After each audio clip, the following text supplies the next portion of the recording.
Hi everyone, welcome back to Electronics. போன வீடியோல voltage சோர்ஸும் பேட்டரியும் same இல்ல, எல்லாமே டிஃப்ரெண்ட் அப்படின்னு பார்த்திருப்போம். இப்போ நாம பேட்டரிக்குள்ளேயே ஏகப்பட்ட கான்செப்ட் இருக்கு, ஒவ்வொன்றும் தெளிவா பார்க்கலாம். செல்னா என்ன, பேட்டரினா என்ன, 3.7 வோல்ட் பேட்டரின்னு சொல்றாங்க, AA பேட்டரின்னு சொல்றாங்க, 3000 mAh பேட்டரின்னு சொல்றாங்க. எல்லாத்துக்கான டிஃபரன்ஸும் இந்த ஒரே வீடியோல பார்க்கலாம். இந்த வீடியோ பார்க்குற நிறைய பேர் சேனல் சப்ஸ்கிரைப் பண்ணாம இருக்கீங்க. சப்ஸ்கிரைப் பண்ணா மட்டும்தான் நான் போடுற கண்டென்ட் உங்களுக்கு ஃபீல்ட்ல வரும். ஸோ மறக்காம சப்ஸ்கிரைப் பண்ணி வச்சுக்கோங்க. இப்போ வாங்க வீடியோக்குள்ள போலாம். பேட்டரினா ஜஸ்ட் ஒரு சிலிண்டர் இல்லைனா ரெக்டாங்குலர் பாக்ஸ் கண்டிப்பா கிடையாது. பேட்டரின்றது ஒரு டிவைஸ். அது என்ன பண்ணும்னா கெமிக்கல் எனர்ஜியை எலக்ட்ரிக்கல் எனர்ஜியா கன்வெர்ட் பண்ணும்.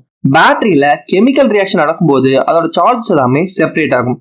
அதனால பேட்டரியோட ரெண்டு டெர்மினல்ஸ்க்கும் பொட்டன்ஷியல் டிஃபரன்ஸ் கிரியேட் ஆகும். பாசிட்டிவ் டெர்மினல் நெகட்டிவ் டெர்மினலுக்கு எக்ஸ்டர்னல் சர்க்யூட் கூட கனெக்ட் பண்ணும்போது அங்க சார்ஜ் ஃப்ளோ ஆகுது. இதுதான் பேசிக்கான ஒரு பிரின்சிபல்.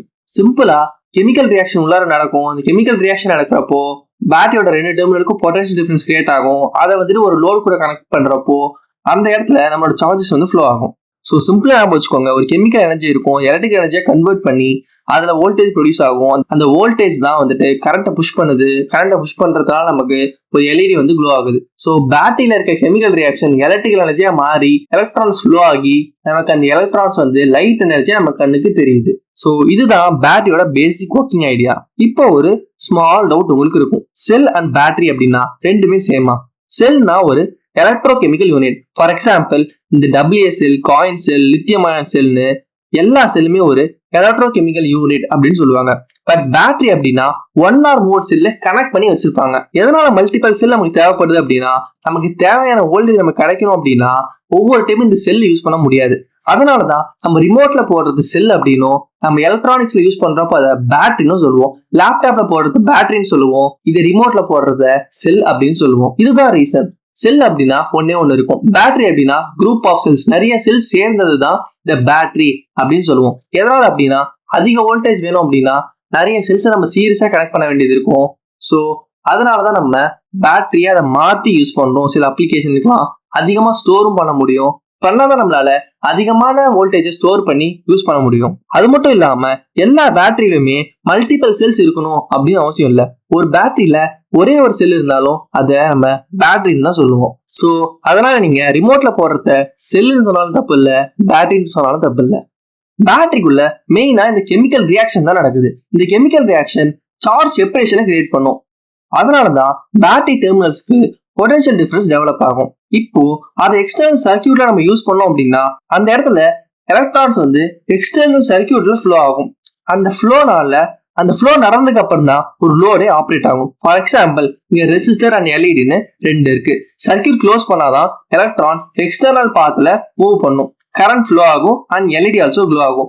இப்போ சிம்பிளா சொல்ற பாருங்க, மேல பேட்டரிக்குள்ள ஆனோட் அண்ட் கேத்தோட்னு ரெண்டு இருக்கு, அது நடுவுல எலக்ட்ரோலைட் அப்படின்னு இருக்கும். இந்த அயான்ஸ்லாம் இந்த எலக்ட்ரோலைட் வழியா தான் மூவ் ஆகும். இப்போ எப்பவுமே பேட்டரிக்குள்ள இந்த கெமிக்கல் ரியாக்ஷன் நடந்துகிட்டே தான் இருக்கும்.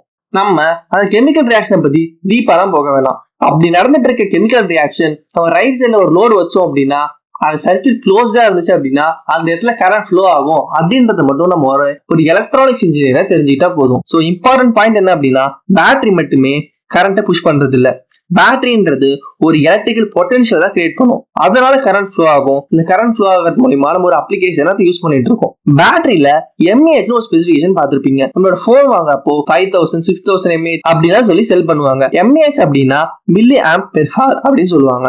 இது பேட்டரி எவ்வளவு சார்ஜ் டெலிவர் பண்ண முடியும் அப்படின்னு இண்டிகேட் பண்ற ஒரு கெப்பாசிட்டி மெஷர் தான். For example 500 mAh, 1000 mAh, 3000 mAh இப்படி மென்ஷன் பண்ணிருப்பாங்க. சேம் கண்டிஷனை கம்பேர் பண்றப்போ 3000 mAh பேட்டரி அப்படின்றது அதிகமா ஸ்டோர் பண்ணும் 1000 mAh பேட்டரியை விட. பட் இது எல்லாமே நம்ம யூஸ் பண்ற அப்ளிகேஷனை பொறுத்து தான் இருக்கு. போன்ல யூஸ் பண்ற 5000 mAh நம்மளோட பவர் பேங்க்லயும் 5000 mAh அப்படிதான் இருக்கு அப்படின்னா நமக்கு அது சஃபிஷியண்டா இருக்காது. பவர் பேங்க் அப்படின்றது ஒரு எமர்ஜென்சி யூஸ் தான். ஒரு ஃபுல் சைக்கிள்ல அந்த 5000 mAh அப்படின்னு காலி ஆயிடுச்சு அப்படின்னா அது நமக்கு யூஸே இல்லை. ஸோ அதனாலதான் பவர் பேங்க்ஸோட எம்ஏஹெச்லாம் ரொம்ப அதிகமா இருக்கும், போனோட எம்ஏஹெச் கொஞ்சம் கம்மியா தான் இருக்கும். இதே நம்ம ஹெட்போன்ஸ்ல சார்ஜ் பண்றோம் அப்படின்னா அதோட எம்ஏஹெச்லாம் ரொம்பவும் கம்மியா இருக்கும், ஒரு 500 mAh தான் இருக்கும். பிகாஸ் சவுண்ட் கேட்க அதுவே நமக்கு போதுமான ஒரு பேட்டரி லெவல் தான். முக்கியமா நம்ம என்ன தெரிஞ்சுக்கணும் அப்படின்னா 3000 mAh இருக்கு அப்படின்றதுனால அது 3000 மில்லியம் கரண்ட் கொடுக்கும் அப்படின்னு கண்டிப்பா மீனிங் இல்ல.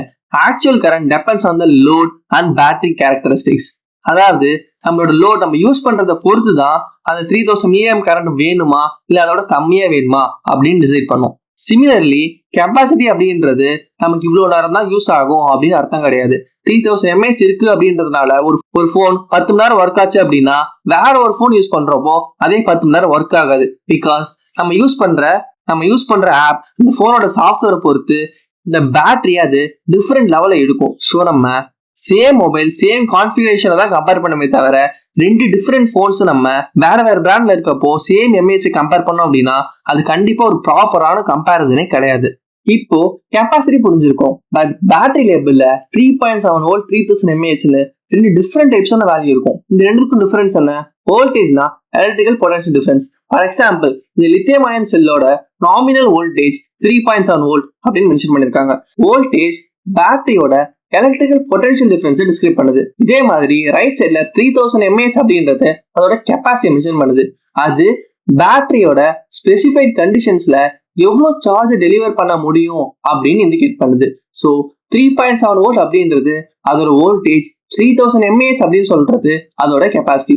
ஸோ ரெண்டுமே கம்ப்ளீட்லி டிஃப்ரெண்டான ப்ராப்பர்ட்டி.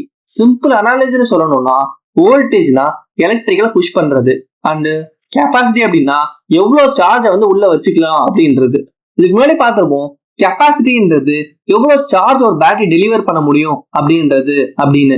கரண்டோட கேப்பபிலிட்டி அப்படின்னு ஒண்ணு இருக்கு. இது என்ன பண்ணும் அப்படின்னா ஒரு பேட்டரி எவ்வளவு கரண்ட்டை சேஃபா டெலிவர் பண்ணும் அப்படின்னு அர்த்தம். ஃபார் எக்ஸாம்பிள் இந்த பேட்டரியில 2000 mAh அப்படின்னு இருக்கு. அது பக்கத்துல அதோட டிஸ்சார்ஜ் ரேட்டிங் 5C அப்படின்னு சொல்லியிருப்பாங்க. ஃபர்ஸ்ட் 2000 mAh அப்படின்னா ஆம்பேரை ஹார்ல கன்வெர்ட் பண்ணலாம். ஸோ 2000 mAh நம்ம 2Ah அப்படின்னு எழுதலாம். அண்ட் தென் டிஸ்சார்ஜோட ரேட்டிங் 5C அப்படின்னா அதை 5 மல்டிப்ளை பண்ணிக்கலாம். இப்போ அதோட வேல்யூ நமக்கு 10 amps அப்படின்னு கிடைச்சிருக்கு. இங்க இம்பார்ட்டன்ட் பாயிண்ட் என்ன அப்படின்னா அதோட எவ்வளவு கெப்பாசிட்டி இருக்கோ அதுதான் அதோட மேக்ஸிமம் கரண்ட் அப்படின்னு கிடையாது. ஒரு பேட்டரிக்கு ஹை கெப்பாசிட்டி இருந்தாலும் அது ஆட்டோமேட்டிக்கலி ஹை கரண்டை டெலிவர் பண்ணும் அப்படின்னு கிடையாது.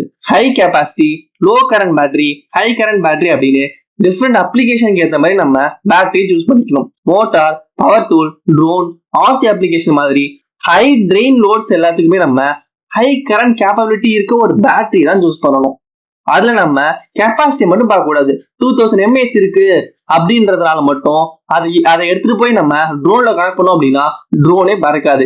எதனால அப்படின்னா நமக்கு அந்த இடத்துல அதிகமான கரண்ட் தேவைப்படும். ஸோ அந்த டைம்ல நம்ம வெறும் வோல்டேஜ் அண்ட் கெப்பாசிட்டியை பார்க்காம கரண்ட் அப்படின்னு ஒரு டேர்மையும் நம்ம கன்சிடர் பண்ணா மட்டும்தான் அதிகமா இந்த மோட்டார் ரன் ஆகிற மாதிரி ஒரு அப்ளிகேஷன், ஒரு ட்ரோனை பறக்க வைக்கிற மாதிரி அப்ளிகேஷனுக்குலாம் நம்ம கரண்ட் அதிகமா வரும் அந்த பேட்டரியில இருந்து. அப்பதான் அது ஃப்ளை ஆகும், இல்லைன்னா நமக்கு ஃப்ளையே ஆகாது. பேட்டரிஸ ரெண்டு மெயின் கேட்டகரிஸா நம்ம டிவைட் பண்ணலாம். பிரைமரி பேட்டரி, செகண்டரி பேட்டரி அப்படின்னு. இந்த பிரைமரி பேட்டரிலாம் நம்மளால சார்ஜ் போட்டு யூஸ் பண்ண முடியாது. Example alkaline, zinc carbon, coin cell, primary lithium battery, இது எதுவுமே நம்ம சார்ஜ் போட்டு யூஸ் பண்ண முடியாது. யூஸ் பண்ணோம் அப்படின்னா தூக்கி போட்டுருணும். இதுதான் நம்ம வீட்டுல இருக்க ரிமோட் செல் அண்ட் டாய்ஸ் எல்லாம் இந்த நான் ரீசார்ஜபிள் பேட்டரி தான் யூஸ் பண்ணிட்டு இருக்கோம். ஸோ செகண்ட் கேட்டகரி தான் செகண்டரி பேட்டரிஸ். இது எல்லாமே நம்ம ரீசார்ஜபிள் பண்ணிக்கலாம். நம்ம சார்ஜ் ஒன்ஸ் போட்டு வச்சுட்டு அதுக்கப்புறம் அதை யூஸ் பண்ணிட்டே இருக்கலாம். ஸோ செகண்ட் கேட்டகரி பாத்தீங்கன்னா செகண்டரி பேட்டரிஸ். இது எல்லாமே நம்ம ரீசார்ஜபிள் பண்ணிக்கலாம். ஒரு எக்ஸாம்பிள்ஸ் பார்த்தோம் அப்படின்னா lithium ion, lithium polymer, nickel metal hydride and lead acid battery. So இதெல்லாம் எல்லாமே நம்ம யூஸ் பண்ணிட்டு சார்ஜ் காலியாச்சு அப்படின்னா ரீசார்ஜ் பண்ணிட்டு திரும்ப கூட யூஸ் பண்ணலாம். ஸோ சிம்பிளா நாம வச்சுக்கோங்க, பிரைமரினா யூஸ் பண்ணி ரீப்ளேஸ் பண்ணணும். இதுவே செகண்டரி அப்படின்னா யூஸ் பண்ணி ரீசார்ஜ் பண்ணி அதுக்கப்புறம் யூஸ் பண்ணணும். நம்ம டிவியை ஃப்ரீ கொண்டு அடிக்கடி பார்ப்போம். ஒவ்வொரு டைமும் அதுல பேட்டரி காலியாச்சு அப்படின்னா எகைன் போயிட்டு அதை ரீசார்ஜ் பண்ணி யூஸ் பண்ண முடியாது. ஸோ இந்த மாதிரி நம்ம டெய்லி யூஸ் பண்ற அப்ளிகேஷனுக்குலாம் நம்ம இந்த பிரைமரி பேட்டரி யூஸ் பண்ணிட்டு இருக்கோம்.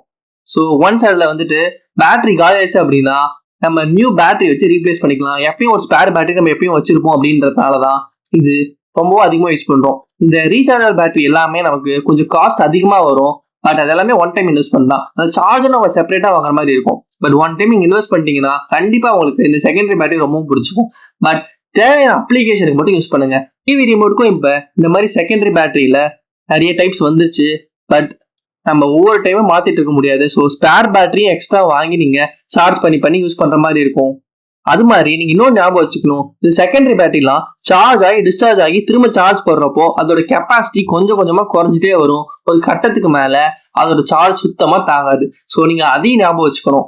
எப்பவுமே ஞாபகம் வச்சுக்கோங்க, ரீசார்ஜ் பண்றப்போ அதோட கெப்பாசிட்டி குறைஞ்சிட்டே வரும். இதுதான் ஒரு ரீசன் நம்ம மொபைல் போன்லாம் எதனால நம்ம சார்ஜ் பண்ணி அன்சார்ஜ் பண்ணி யூஸ் பண்ணிட்டே இருக்கிறதுனாலதான் ஒரு 5 வருஷத்துக்கு அப்புறம் அந்த போனோட பேட்டரி கெப்பாசிட்டி ரொம்பவும் கம்மியாயிடும்.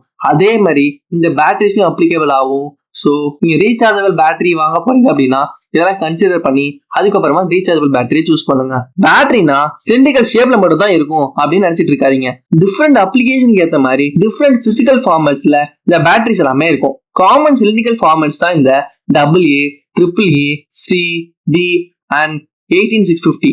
AA and AAA பேட்டரிஸ்லாம் commonly small electronics and remote application use ஆகும். C and D formats comparatively கொஞ்சம் லார்ஜரா இருக்கும். 18650 அப்படின்றது commonly cylindrical lithium ion rechargeable cell battery. So அதனாலதான் அது மட்டும் கொஞ்சம் பார்க்க டிஃப்ரெண்டா இருக்கும். அதை நம்ம ரீசார்ஜ் பண்ணி யூஸ் பண்ணிக்கலாம். 9V battery, coin cell, lithium polymer pouch, lead acid battery மாதிரி ஃபார்மேட்ஸும் இருக்கு.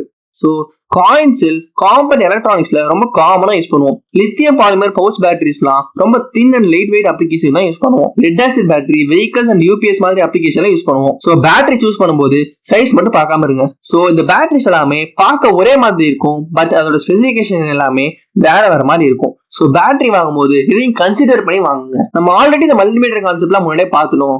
அந்த வீடியோ பார்க்காதவங்க மல்டிமீட்டர் பத்தி ஃபுல் வீடியோ அங்க இருக்கும், அங்கேயும் பாருங்க. இந்த குட்டியா பேட்டரியில இருக்க வோல்டேஜ் எப்படி மெஷர் பண்ண மட்டும் சொல்றேன். மல்டிமீட்டரோட பிளஸ் இடத்துல வந்து நீங்க பேட்டரியோட பிளஸ்ல கனெக்ட் பண்ணுங்க. மல்டிமீட்டரோட காமன் இடத்துல வந்து நீங்க பேட்டரியோட நெகட்டிவ்ல கனெக்ட் பண்ணீங்க அப்படின்னா எவ்வளவு வோல்டேஜ் இருக்கு அப்படின்னு உங்களுக்கு டிஸ்பிளே ஆகும். இதுவே அது உங்களுக்கு மைனஸ்ல காமிச்சிட்டு அப்படின்னா அதோட பொலாரிட்டி நீங்க மாத்தி கனெக்ட் பண்ணிருக்கீங்க அப்படின்னு மீனிங். ஸோ இதை வச்சு கூட நீங்க பேட்டரியோட பொலாரிட்டி எது அப்படின்னு நீங்க செக் பண்ணலாம். சீரியஸ் கனெக்ஷன்ல ஒன் செல்லோட பாசிட்டிவ் டெர்மினல் நெக்ஸ்ட் செல்லோட நெகட்டிவ் டெர்மினலுக்கு கனெக்ட் பண்ணுவோம்.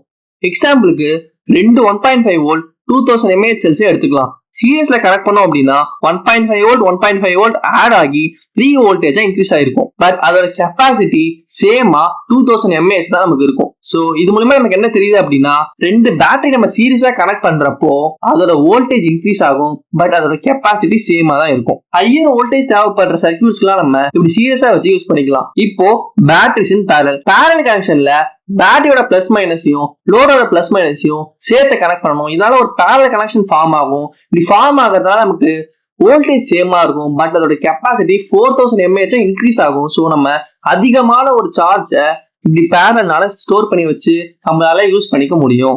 பட் இம்பார்ட்டன்டான ஒரு சேஃப்டி பாயிண்ட், பேட்டரிஸை கேஷுவலா பேரல கனெக்ட் பண்ணக்கூடாது.